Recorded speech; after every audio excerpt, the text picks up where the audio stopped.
तो कहानी की शुरुआत में 1978 में हम एक सीन देखते हैं एक स्कूल का। वहाँ पर कुछ बच्चे खेल रहे होते हैं। ये बच्चे बेसबॉल खेल रहे होते हैं। उनमें से एक लड़का होता है फिन। वो काफ़ी डरा और सहमा सा लग रहा था कि अपोजिट टीम में एक बच्चा खेल रहा था जो कि बहुत खुश मिजाज था। अब वो मैच कंप्लीट हो जाता है और थोड़े दिन बाद हम देखते हैं कि वो जो बच्चा फिन के अगेंस्ट खेल रहा था कि मिसिंग पोस्टर्स जगह जगह लगे हुए हैं। अब हमें पता चलता है जहाँ पर वो बच्चे रहते हैं और जहाँ पर वो स्कूल है उस एरिया से काफी बच्चे गायब हो चुके हैं। जगह जगह हम मिसिंग पोस्टर्स उन बच्चों के देख सकते हैं। अब हमें पता चलता है फिन को कई बच्चे बुली करते हैं। फिन का एक दोस्त था रॉबर्ट, उसे उन बच्चों से बचाया करता था। फिन की एक सिस्टर भी थी ग्वेन। अब हमें पता चलता है कि ग्वेन को कई सपने आते हैं। ताज्जुब की बात यह है कि उसके सपने सच भी होते हैं। बच्चा जो हाल फिलहाल में गायब हुआ, ग्वेन ने उसकी सिस्टर को यही बताया था को सपना आया है कि एक आदमी ने जिसके पास काले बैलून्स हैं, उस आदमी ने उसके भाई को किडनैप कर लिया और उसके बाद एक्चुअली में उसका भाई किडनैप भी हुआ और पुलिस को क्राइम सीन से कुछ काले बलून्स भी मिले थे। इसीलिए पुलिस ग्वेन के स्कूल उससे पूछताछ करने आती है। पहले तो ग्वेन उन्हें कुछ नहीं बताती, फिर उन्हें बताती है कि कई बार उसे सपने आते हैं और अक्सर वो सपने सच भी होते हैं। जब ग्वेन अपने घर आती है तो उसके पापा उसे बहुत मारते हैं। असल में उसकी माँ को भी यही सपने आते थे और इसी वजह से उसकी माँ ने अपनी जान दे दी थी। यानी कि ग्वेन और फिनी की माँ नहीं है और उन्होंने सुसाइड करी थी इन्हीं सपनों की वजह से। इसी वजह से उसके पापा बहुत दुखी रहते थे और हर टाइम शराब में डूबे रहते थे। अब हम देखते हैं कि फ्राइडे का दिन है और ग्वेन अपनी फ्रेंड के घर स्टे के लिए जा रही है, इसलिए फिन अपने घर अकेला ही चला जाता है। रात को एक हॉरर मूवी देखता है और आइसक्रीम खाकर सो जाता है। जब अगले दिन सुबह उठता है तो वो देखता है कि उसके पापा ग्वेन को मार रहे हैं। एक्चुअली में पुलिस उनके घर आई थी क्योंकि ग्वेन के फादर उसकी मदर को खो चुके थे इन्हीं सपनों की वजह से, तो इसलिए उन्हें गुस्सा चढ़ता है कि ग्वेन ऐसे ही सपने क्यों देख रही है। इसी वजह से वो उसे बहुत मारते हैं। अब हम देखते हैं कि फिनी का एक दोस्त रॉबर्ट भी किडनैप हो चुका है। वो जो बच्चे उसको बुली करते थे उनसे बचाता था, उसकी वजह से वो बच्चे दोबारा फिनी के पीछे पड़ गए हैं और फिनी को बुली करना शुरू कर दिया है। अब दिखाते हैं कि दोबारा फ्राइडे आ गया है और ग्वेन अपनी फ्रेंड के घर दोबारा स्टे करने जा रही है और फिनी अपने घर की तरफ अकेला ही निकल गया है। उसे रास्ते में एक वैन मिली जहाँ पर एक जादूगर था। उस जादूगर के पास थोड़े काले बैलून भी थे। जैसे ही फिनी उन्हें देखने जाता है, जादूगर उसके मुंह पे एक स्प्रे मार देता है जिसकी वजह से फिनी बेहोश हो जाता है। फिर वो उसको अपनी गाड़ी में बंद करता है और ले जाता है। अब वो किडनैपर फिनी को अपने घर की बेसमेंट में ले जाता है। वहाँ पर एक लोहे का दरवाजा था और वो बेसमेंट साउंड प्रूफ थी। फिनी चिल्लाता है पर उसके चिल्लाने का कोई असर नहीं होता, आवाज बाहर नहीं जा सकती थी। इसलिए किडनैपर उसे बोलता है कि तुम्हारे चीखने चिल्लाने का कोई असर नहीं होगा, यहाँ पर कोई नहीं है और ना ही तुम्हारी आवाज बाहर रोड तक जा सकती है। अब उस बेसमेंट में एक पुराना सा बेड था और एक डेड फोन था जो ब्लैक कलर का था। फिनी चेक करता है कि वहाँ से निकलने का कोई तरीका है, बट वहाँ पर उसे कोई भी तरीका नहीं दिखता।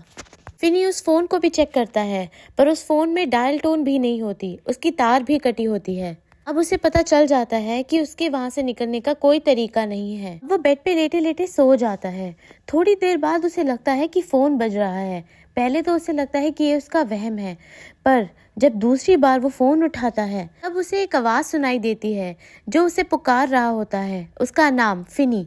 पहले तो वो डर के मारे फोन रख देता है पर दोबारा फोन बजता है और जब वो फोन उठाता है तो दूसरी तरफ से एक लड़का बोलता है। जब फिनी पूछता है कि वो कौन है तो वो उसे बताता है कि वो अपना नाम भूल चुका है, पर वो फिनी से मिल चुका है और उसने उसे आउट कर ही दिया था। ये बोलते ही फिनी उसे पहचान लेता है। वो और कोई नहीं, वही लड़का है जिसके साथ शुरू में वो बेसबॉल खेल रहा था और उस मैच के बाद वो किडनैप हो गया था। उसका नाम था ब्रूस यामाडा।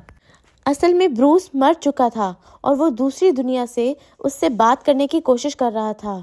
ब्रूस उसे बताता है कि लॉबी में एक टाइल लूज है जिसके नीचे खोद के शायद वो इस रूम से बाहर या इस घर से बाहर जा सके। ब्रूस के पास इतना टाइम नहीं था कि वो उधर से निकल सकता, पर ब्रूस चाहता था कि फिनी ऐसा करके वहाँ से बाहर निकल जाए। उसके बाद फोन कट जाता है। ब्रूस वहां पर खोदता है पर वो बाहर नहीं जा पाता। अब वो उस गड्ढे के ऊपर एक कारपेट बिछा देता है ताकि किडनैपर को इस बारे में कुछ भी पता ना चले। फिर हम देखते हैं कि अगले दिन सुबह किडनैपर फिनी के लिए ब्रेकफास्ट लेकर आया है। जब वो उसे ब्रेकफास्ट देकर जाता है तो वो किसी वजह से दरवाजा खुला छोड़ देता है बेसमेंट का। पहले तो फिनी को लगता है कि शायद वो भूल गया है। वो बेसमेंट के ऊपर जाने ही लगता है कि तभी दोबारा फोन बज जाता है। जब वो फोन उठाता है वहां से कोई दूसरा लड़का बोलता है। वो फिनी को कहता है कि ऊपर मत जाना, वो किडनैपर तुम्हारा बेल्ट लेकर वेट कर रहा है। जैसे ही तुम ऊपर जाओगे वो तुम्हें मारना शुरू करेगा और जब तक तुम बेहोश नहीं हो जाते वो तुम्हें बहुत ही बेरहमी से मारता रहेगा। फिनी उससे पूछता है कि वो कौन है, तो वो लड़का बताता है कि उसको याद नहीं पर वो न्यूज़पेपर डिलीवरी का काम करता था। फिनी तब उसे पहचान जाता है। उस लड़के का नाम था बिली शोवाल्टर और वो लड़का उसे बार बार यही कह रहा था कि वो ऊपर जाने की गलती ना करे। अब फिनी दरवाज़ा खोल के सीढ़ियों तक जाता तो है पर फिर उसे उसी लड़के की बातें दोबारा याद आती हैं और वो वापस चला जाता है। अब थोड़ी देर बाद दोबारा कॉल आता है। तभी वही पेपर बॉय यानी बिली उसे बोलता है कि सामने वाली दीवार और फर्श के नीचे एक तार फंसी हुई है, वो उससे खिड़की को तोड़ सकता है। और यहाँ हम देखते हैं कि ग्वेन को भी बिली का ही सपना आया है, यानी उस पेपर डिलीवरी बॉय का, कि कैसे उस किडनैपर ने उसे किडनैप किया। और उसे वो घर भी दिखाई देता है जहाँ पर किडनैपर ने उन बच्चों को रखा था। तभी ग्वेन अपने पापा के पास जाती है और उसे बोलती है कि उसे वो घर अपने सपने में दिखाई दिया और वो फिनी को ढूंढने में उसकी मदद करे। अब ग्वेन अपने पापा के साथ निकल जाती है कार में ताकि वो उस घर को ढूंढ सके, पर उनके हाथ कुछ नहीं लगता। वहां दिखाते हैं कि पुलिस इस केस की छानबीन करते हुए एक घर तक पहुंचती है जहां पर एक आदमी पुलिस ऑफिसर्स को अंदर बुलाता है और वो उनकी मदद करने की कोशिश करता है, बताते हुए कि किलर को इसी आसपास के एरिया में होना चाहिए। पर पुलिस इंस्पेक्टर उसकी बातें इग्नोर करके चला जाता है। फिर दिखाते हैं कि फिनी सो रहा है और तब दोबारा फोन आता है। वहां पर कोई और लड़का बोलता है जिसका नाम था ग्रिफिन। अब उसको भी उसी किलर ने अगवा किया था और मार दिया था। वो उसे बताता है कि किलर अभी सो रहा है क्योंकि वो उसका इंतजार करते करते सो गया है और दरवाज़ा अभी भी खुला है। पर बाहर के दरवाजे पर उसी के बाइक का एक कॉम्बिनेशन लॉक लगा है और वो उसे बताता है कि किस दीवार पर वो कॉम्बिनेशन लॉक उसने लिख दिया था ताकि वो भूल ना जाए, पर अब उसे याद नहीं। अब फिनी को वो लॉक का नंबर मिल जाता है। ग्रिफिन उससे कहता है कि उसे बहुत ही शांति और सावधानी से जाना होगा और वो लॉक खोल के वहाँ से भागना होगा। अब फिनी किसी तरह से डरते डराते वहाँ से चला जाता है, लॉक खोलता है, पर तभी उसका कुत्ता आ जाता है और उसके कुत्ते की आवाज़ से वही किडनैपर जाग जाता है। वो उसके पीछे जाता है अपनी वैन लेकर। फिनी भाग रहा होता है और हेल्प हेल्प चिल्ला रहा होता है। तभी बाकी की सारी घरों की लाइटें जल जाती हैं, बट उसी टाइम किडनैपर आ जाता है और वो उसे डरा कर चुप करवा देता है और वो उसे बोलता है कि अगर उसने ज़रा सा भी आवाज़ निकाली तो वो उसका गला वही काट देगा। थोड़ी देर जब कोई आवाज़ नहीं आती तो वो सारी लाइट्स वापस बंद हो जाती है। अब किडनैपर उसे लाता है और वापस वहीं पर अटक देता है। अब थोड़ी देर बाद उसे दोबारा एक फ़ोन आता है।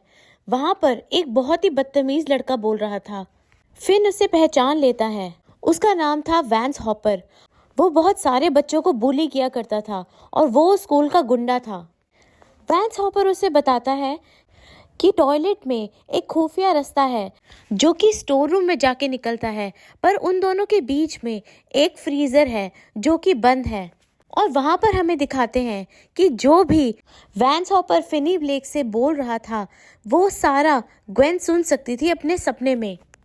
बल्कि वैंस ने ग्वेन को वो घर भी दिखाया था जहाँ पर उसकी लाश है या जहाँ पर किडनैपर मिल सकता है।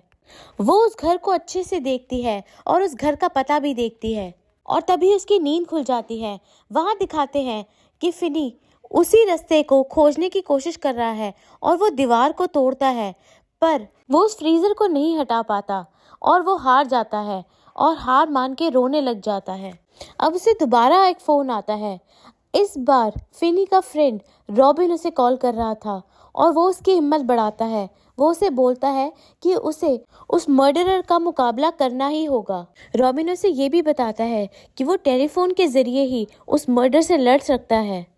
वो कहता है कि वो टेलीफोन में मिट्टी भर दे ताकि टेलीफोन भारी हो जाए और उससे उसका मुकाबला करे और कैसे करे। वो उसे बार बार प्रैक्टिस करने को बोलता है। अब फिनी रॉबिन की बात मान जाता है और बार बार उस मर्डरर से लड़ने की प्रैक्टिस करता है। वहाँ पर ग्वेन भी उस घर को ढूंढने को निकल पड़ती है जो उसे सपने में दिखा था और उसे आखिरकार वो घर दिख ही जाता है।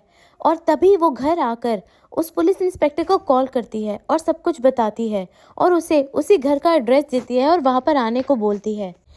अब वहाँ पर जब किडनैपर का भाई बैठा होता है तो उसे एकदम से ख्याल आता है कि उसके पास भी एक बेसमेंट है, यानी उसके घर में भी एक बेसमेंट है और उसका भाई कुछ वियर्ड बिहेव कर रहा है कुछ दिनों से। और उसकी छानबीन के अकॉर्डिंग जो किलर या जो किडनैपर बच्चे रख रहा है उसको इसी एरिया में होना चाहिए। तो उसको कुछ शक होता है और वो नीचे जाके देखता है। तब उसे फिनी मिल जाता है। वो बहुत हैरान होता है, उसे अपनी आंखों पे विश्वास नहीं होता।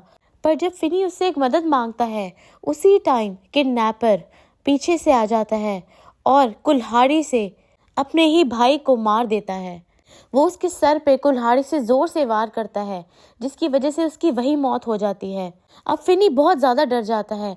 जब किलर उस पर हमला करता है तो वो भागकर हॉलवे की दूसरी साइड चला जाता है और जब किलर उसके पीछे जाता है उसने एक तार अटकाई होती है जिससे लड़खड़ाकर वो उस गड्ढे में गिर जाता है जो फिनी ने उस टाइल को खरोच के करा था।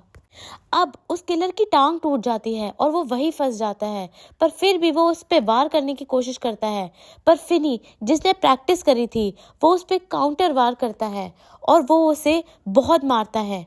उसी टाइम फिर दोबारा फोन की बेल बजती है और इस बार फिनी टेलीफोन की तार को उसके गले में बांधकर उसका गला दबाने की कोशिश करता है और उसके कान पर रिसीवर रखता है जहां पर उसे उन सारे बच्चों की आवाजें आती हैं एक एक करके जिन्हें उसने मारा था।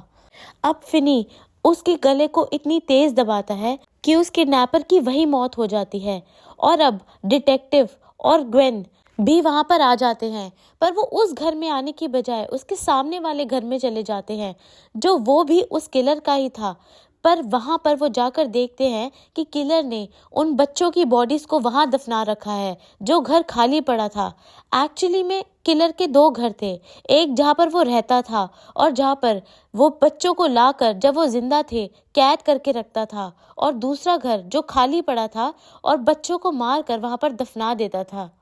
अब पुलिस बच्चों को वहां से निकालती है और किलर और उसके भाई की बॉडीज बरामद करती है।